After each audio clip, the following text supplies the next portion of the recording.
எபிரேயருக்கு எழுதப்பட்ட நிருபம் 12வது அதிகாரம் 12வது அதிகாரம் எபிரேயருக்கு எழுதப்பட்ட நிருபம் 12வது அதிகாரம் 22வது வசனத்திலிருந்து 24வது வசனம் முடியும். எபிரேயர் 12:22 24 முடியுள்ள வசனங்கள்.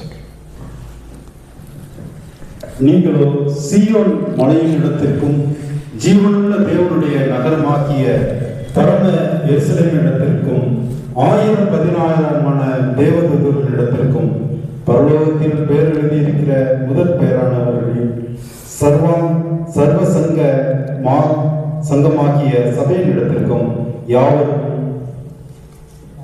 நியாயாதிபதியாகிய தேவனிடத்திற்கும் பூரணராக்கப்பட்ட நீதிமான்களுடைய ஆவியினிடத்திற்கும் புது உடன்படிக்கையின் மத்தியஸ்தராகிய இயேசுவின் இடத்திற்கும் ஆபேலுடைய ரத்தம் பேசினதை பார்க்கிலும் நன்மையானவைகளை பேசுகிற ரத்தமாகிய தெளிக்கப்படும் ரத்தத்தின் இடத்திற்கும் வந்து சேர்ந்தீர்கள் என்பதை.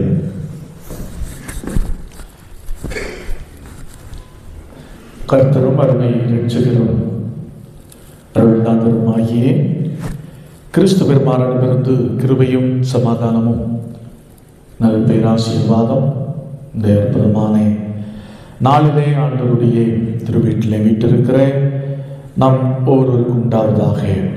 ஆமென். இந்த அற்புதமான வேளையிலே சிந்தனைக்காக வாசித்து கேட்ட பகுதியிலிருந்து ஒரு வசனத்தின் ஒரு பகுதியை உங்களுக்கு முன்பாக நான் வைக்கிறேன். எபிரேயருக்கு எழுதப்பட்ட நிருபம் 12வது அதிகாரம் 24வது வசனத்தின் ஒரு பகுதி. ஆபேலின் இரத்தம் பேசினதை பார்க்கிலும் நன்மையானதை பேசுகிற இரத்தத்தினிடத்திற்கு வந்து சேர்ந்தீர்கள். ஆபேலின் இரத்தம் பேசினதை பார்க்கிலும் நன்மையானதை பேசுகிற இரத்தத்தினிடத்திற்கு வந்து சேர்ந்தீர்கள். அன்பானவர்களே, 1703 1791 வரை வாழ்ந்த ஒரு இறையடியார் தான் ஜான் வெஸ்லி. ஒரு வல்லமையான ஒரு ஊழியக்காரர்.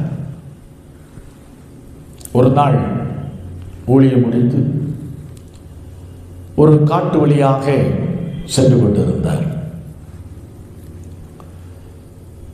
அவரிடத்தில் கொஞ்சம் பணமும் கொஞ்சம் கைப்பிரதிகளும் மட்டுமே இருந்தன, வேறு எதுவும் இல்லை. ஒரு வழிப்பறை திருடன் கானகத்தின் ஊடாக அவர் போய்கொண்டிருக்கின்ற போது ஒரு வழிப்பறை திருடன் அவரை மறித்தார். அவரிடத்தில் கொஞ்சம் பணம் கொஞ்சம் கைப்பிரதிகளும் இருந்தது. ஆகையினால் அவன் திரும்பி போகிறான். திரும்பி போனவனே ஜான் வெஸ்லி அழைத்தான். அவன் என்ன நினைத்தான்? அவன் ஆச்சரியப்பட்டு இவர் ஏதோ நம்மை பரிதாபப்பட்டு ஏதோ கொஞ்சம் தரப்போகிறார் அப்படி என்று அவன் நினைத்தான். ஆச்சரியமாய் வந்தான். அவரை நெருங்கி வந்தான். அவனை பார்த்து கொண்டே ஒன்று சொன்னார், இயேசுவின் இரத்தம் சகல பாவங்களை நீக்கி உன்னை சுத்திகரிக்கும் அப்படி என்று சொன்னதான் உண்டு, கேட்டதான் உண்டு. அதுவரையிலும் நடந்து வந்தவன் திரும்பி ஓட்டம் பிடித்தான்.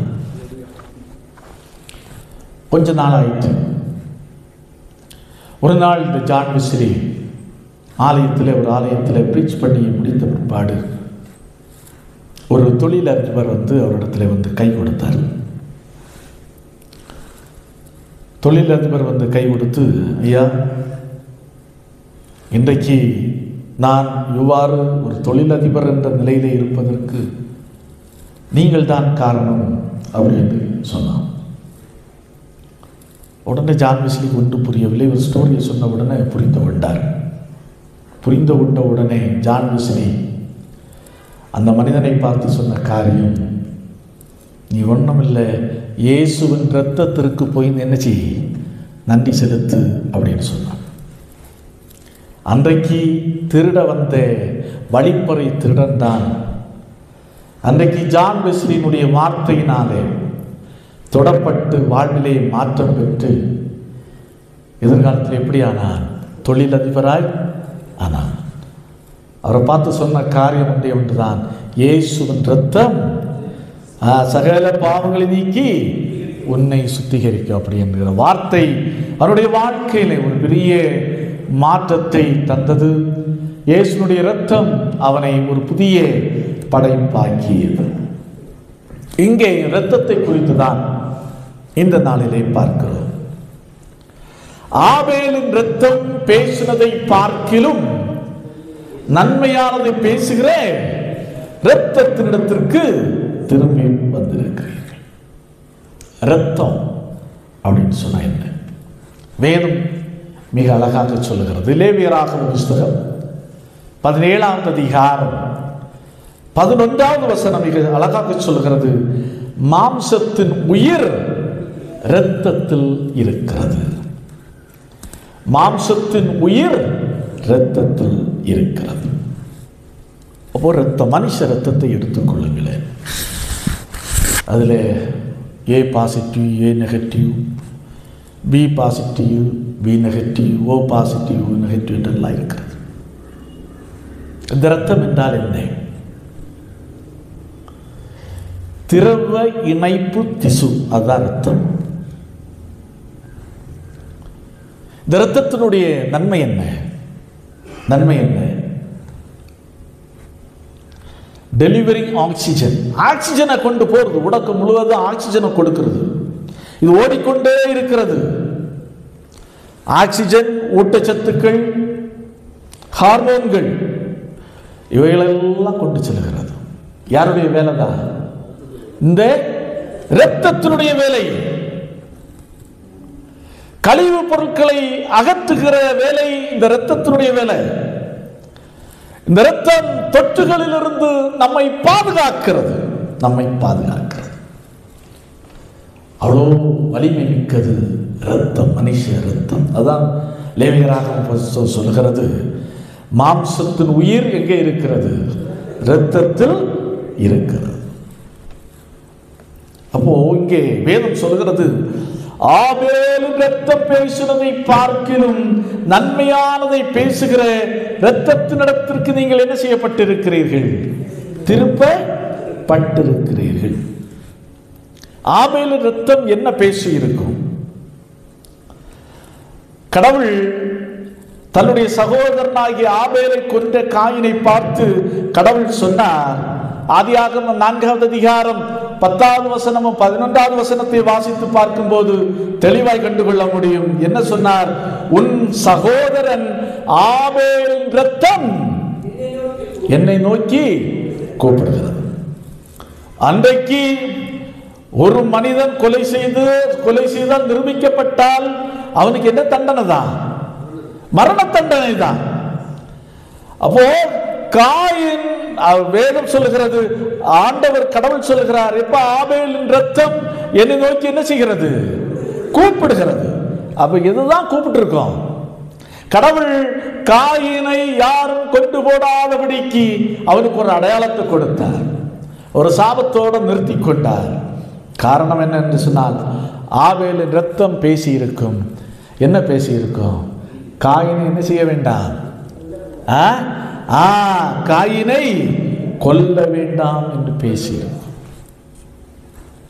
சகோதர சிலைகள் ஏதோ கோபத்தில் என்னை கொண்டு போட்டான், பரவாயில்ல, இனி அவனை எனக்கு பதிலாக அவனை என்ன வேண்டாம், கொல்ல வேண்டாம். அதான் வேதம் என்ன சொல்கிறது?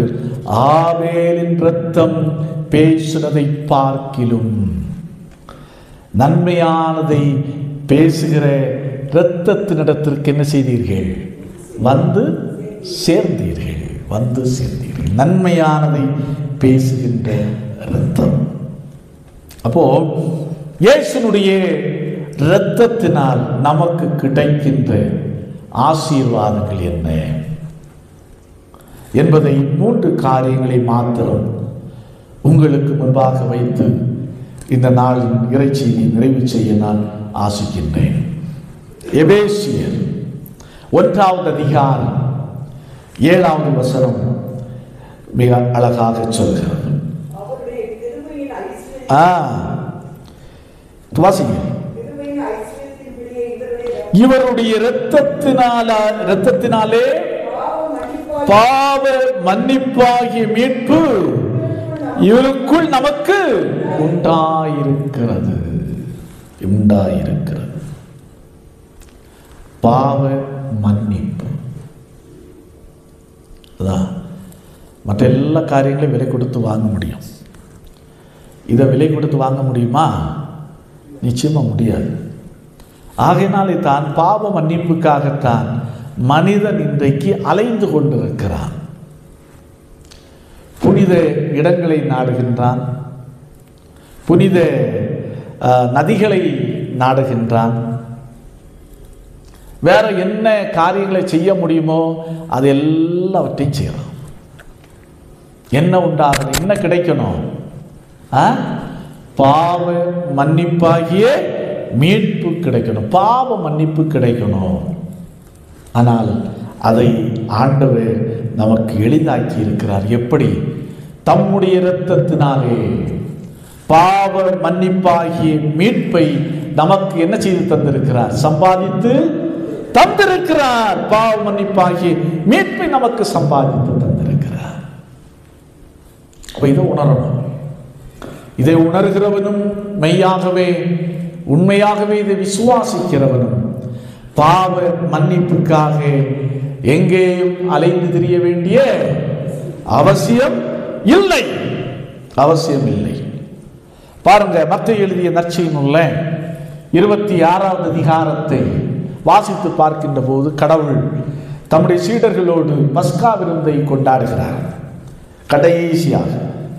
அப்போ அவர் திராட்சை ரசத்தை எடுத்து என்ன சொன்னார்?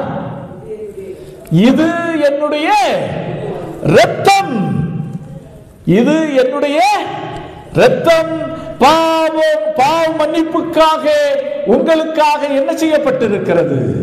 சிந்தப்பட்டிருக்கிறது. அதான் திருவிருந்திலே நாம் பார்க்கிறோம். உண்மையாகவே ஞானஸ்நானம் பெற்று திருவிருந்திலே பங்கெடுக்கிறவன் இன்னும் பாவ மன்னிப்புக்காக அலைந்து திரிவான் என்று சொன்னால் அவனை விட இந்த உலகத்திலே பரிதபிக்கத்தக்க வேறு மனுஷனே கிடையாது. அதான் வேதம் அழகாய் சொல்கிறது. அவர் நம்மை பரிசுத்தப்படுத்தி இருக்கிறார்.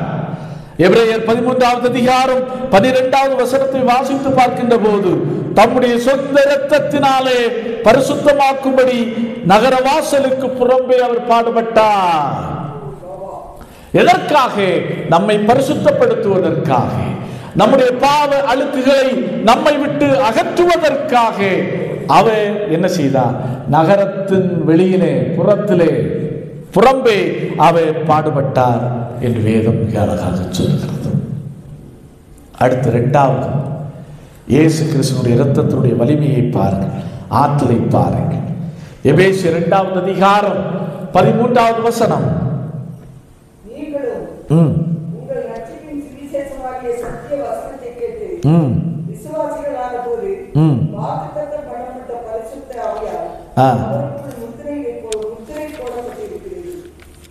சாரி,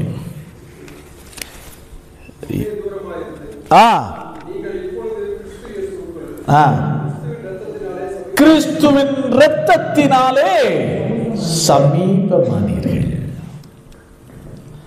கிறிஸ்துவின் இரத்தத்தினாலே சமீபமானீர்கள். நன்றாய் கவனிக்க வேண்டும். கிறிஸ்துனுடைய இரத்தத்தினுடைய வலிமை என்னவென்று சொன்னால் ஒன்றிணைக்கின்ற வல்லமை பெற்றது. யூதர்களுக்கும் யூதர் அல்லாத புறஜாதியருக்கும் ஒருபோதுமே ஒத்து போகாது. ஆகவே ஆகாது. எந்த காரியத்திலேயும் யூதர்கள் இந்த புறஜாதிகளை ஏற்றுக்கொள்வதே இல்லை. அவர்களுக்கு இடையே ஒரு விதமான ஒரு பகையோடு தான் அவர் பயணித்துக் கொண்டிருந்தார்கள்.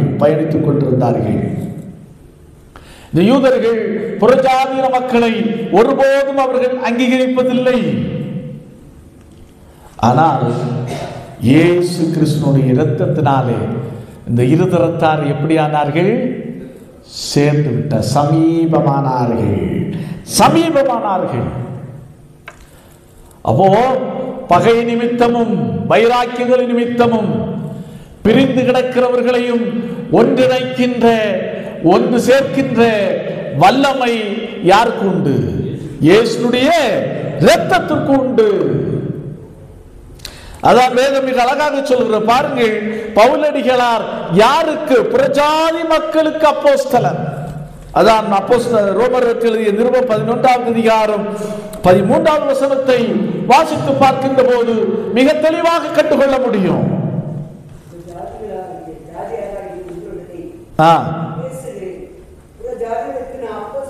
புறஜாதிகளுக்கு நான் அப்போஸ்தலன். பாருங்க, அதுவரையிலும் ஒரு பிரிவு யூதர்களுக்கும் புறஜாதிகளின் மக்களுக்கும். ஆனால் அவர்களை இயேசு கிறிஸ்துவின் இரத்தம் ஒன்று சேர்த்திருக்கிறது, அவர்களை நெருங்கி வர செய்திருக்கிறது. அடுத்து 3வது பாருங்கள், வெளிப்படுத்தின விசேஷம் 12வது அதிகாரம் 9வது வசனமும் 11வது வசனமும். 9வது வசனத்தை ஒரு வாசியுங்கள். வெளிப்படுத்தின விசேஷம் 12வது அதிகாரம் 9வது வசனம். உலகம் அனைத்தையும் மோசம் போக்குகிற பிசாசு என்றும் சாத்தான் என்றும் சொல்லப்பட்ட பழைய பாம்பாகிய பெரிய வலு சர்ப்பம் தள்ளப்பட்டது. அது பூமியிலே விழ தள்ளப்பட்டது. அதனோடு கூட அதை சேர்ந்த தூதரும் தள்ளப்பட்டார்கள். பாருங்க, இயேசு கிறிஸ்துவினுடைய இரத்தம் நமக்கு பிசாசின் வல்லமையிலிருந்து வெற்றி தரக்கூடியது என்கிற மாபெரும் உண்மையை நாம் புரிந்து கொள்ள வேண்டும். உலகம் அனைத்தையும் மோசம் போக்குகிற பிசாசு சாதாரணமானதில்லை. அதுக்கு சாத்தான் வேதம் சொல்லுகிறது. அது இன்னொரு பெயரை சொல்லுகிறது, வலு சர்ப்பம். மேலிருந்து பூமிக்கு தள்ளப்பட்டிருக்கிறான். அவனுடைய மிக முக்கியமான வேலை என்ன?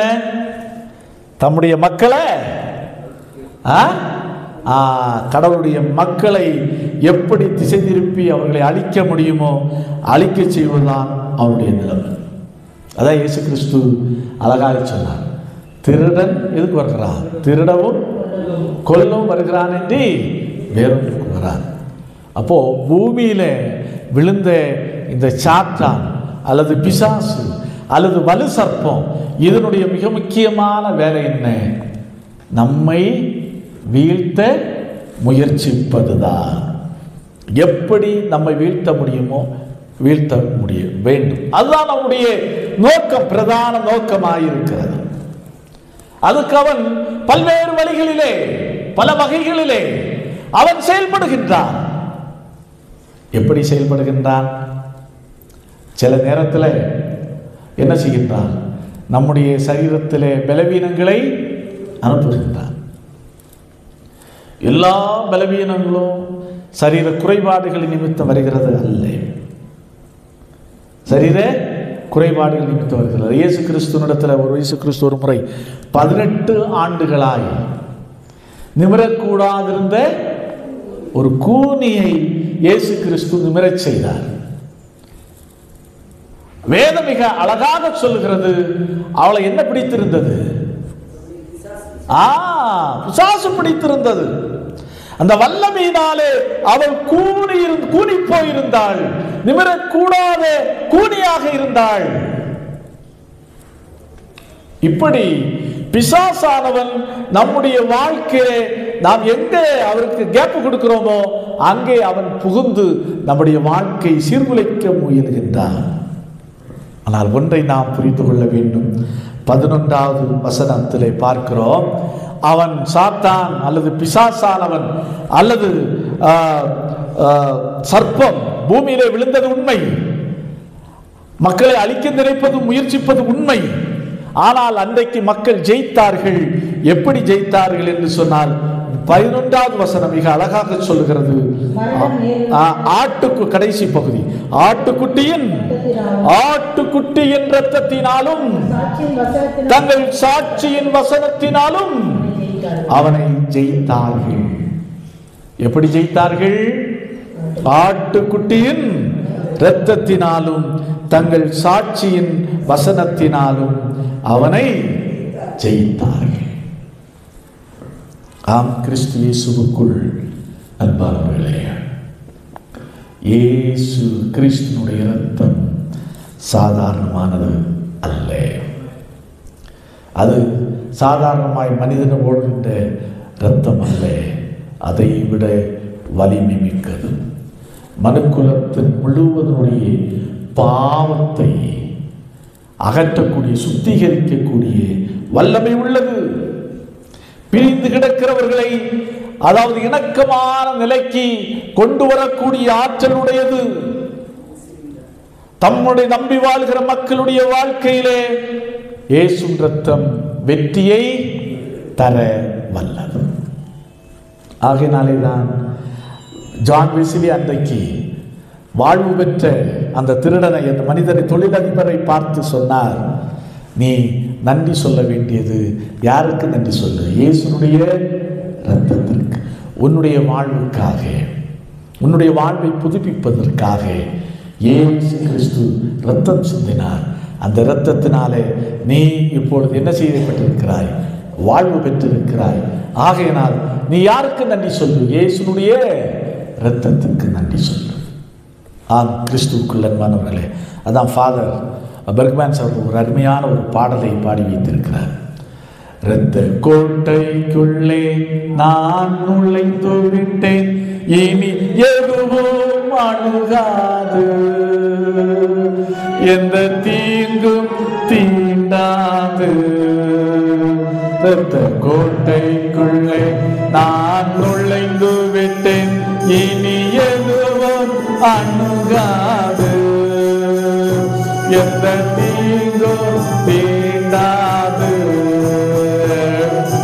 நேசரின் இரத்தம் என் மேலே நெருங்காது சாத்தா, நேசரின் இரத்தம் என் மேலே நெருங்காது சாத்தா. சிலுவையில் பலியானார், சாபத்தை வென்று விட்டார். பாசமாய் சிலுவை பலியானார், சாபத்தை வென்று விட்டார். இரத்த கோட்டைக்குள்ளே நான் நுழைந்து விட்டேன், எதுவும் அணுகாது, எந்த தீங்கும் தீண்டாது. இரத்த கோட்டைக்குள்ளே நான் நுழைந்து விட்டேன், இனி எதுவும் அணுகாது, இந்த